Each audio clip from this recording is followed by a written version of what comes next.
The hall was packed beyond capacity. Journalists crowded the edges, cameras raised high, sensing that something significant was about to unfold. Senior ANC officials sat in stiff silence, while the ANC Youth League delegates filled the room with their usual restless energy. But today, that energy felt different. It was cautious, uncertain, heavy. When President Cyril Ramaphosa entered, the noise slowly died down. He walked to the podium without a smile, without delay. His posture was calm, but his expression spoke volumes. This was not a ceremonial visit. This was an intervention. He adjusted the microphone and looked across the room, meeting the eyes of the Youth League leaders one by one.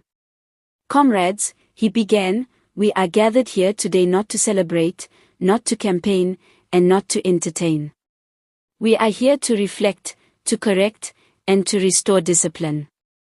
The room fell completely silent. "Stop insulting people, or face consequences." A collective gasp rippled through the hall. Some delegates shifted in their seats. Others stared straight ahead, unsure whether to feel challenged or threatened. "For too long," Ramaphosa continued, "our political discourse has been poisoned by insults, humiliation, and reckless speech. We have confused aggression with bravery. We have mistaken disrespect for strength. And we have celebrated noise instead of wisdom." He paused, letting the weight of his words settle. "You are young. You are powerful. You are influential. But influence without discipline is dangerous. Power without responsibility becomes destruction. Political struggle was never meant to be a competition of insults.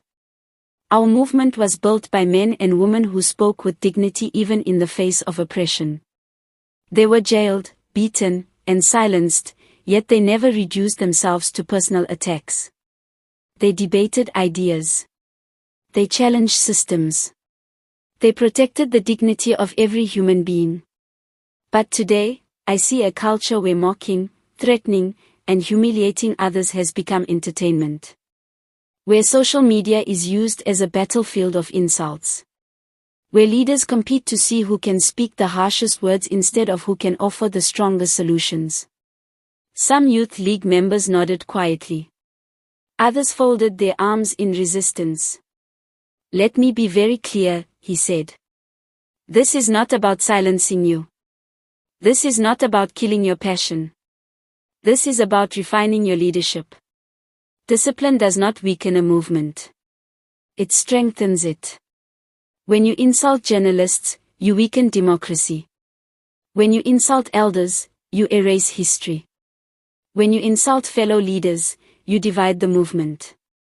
When you insult ordinary citizens, you betray the people you claim to represent. And when you continue to do so after being warned, you must be prepared to face consequences. Consequences are not revenge," he added. "They are accountability. They are the reminder that leadership is a privilege, not a license to abuse." In this imagined scenario, the Youth League leadership realized they were standing at a crossroads. Continue with reckless rhetoric and risk isolation, or mature into a force that commands respect. "You want to be leaders of tomorrow?" Ramaphosa asked. "Then act like leaders today. Leadership is not proven by how loudly you shout. It is proven by how wisely you speak. It is not measured by how many people you offend, but by how many people you uplift." The room was frozen in thought. "South Africa is tired," he continued. "Our people are tired of insults. Tired of drama. Tired of political theater that produces no solutions. They want jobs. They want safety. They want dignity. They want leaders who speak with purpose, not provocation. You carry the future of this movement. Do not poison it with anger. Do not weaken it with disrespect. Do not destroy it with careless words." Outside, in this fictional world, social media was already exploding.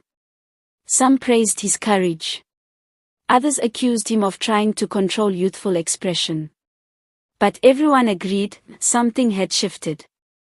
Freedom of speech does not mean freedom to insult, he said.